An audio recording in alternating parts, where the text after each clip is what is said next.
I'm Danielle Bean, author of Momnipotent, a book and parish-based study focused on uniquely feminine gifts and strengths. God gives all women the grace they need to love and serve their families, communities, and the church in unique and important ways. Today we're talking about the hidden strength we women can find when we play a quietly supportive role in our homes and families.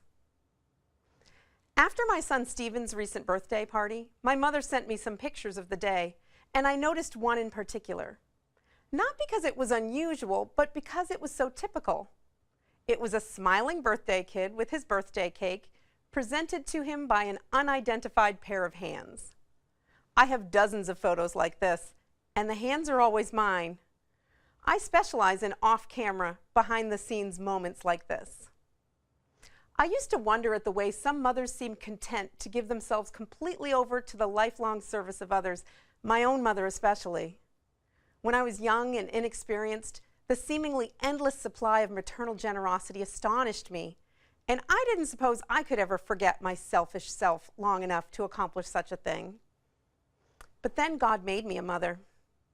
While I certainly have not become perfectly selfless, the preciousness of my own children in my own eyes has made me realize that it's not half so bad to play a supporting role, to be the giver, the organizer, the behind-the-scenes, unseen, unrecognized doer and supporter. I am still not naturally selfless, and I am still not as generous as I ought to be, but I do relish a quiet role these days. I am often content to do nothing more than watch the people, the real, autonomous, and fascinating people each of my children is becoming. I don't expect everyone to understand it, but I think most mothers can. I am happy to be the unnamed source of the full bellies and clean laundry that support my loved ones along their way. I am pleased to be the hands that support them on their birthdays and every day. Does it make sense to say that a mother's greatest power and strength are in her hiddenness?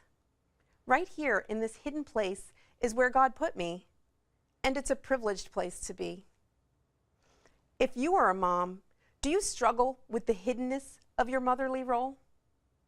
I think we all do sometimes. When it comes to quiet, hidden supportive strength, in what ways can mothers and non-mothers alike learn from the example of Mary, the Mother of God, and the role she played in the history of our salvation?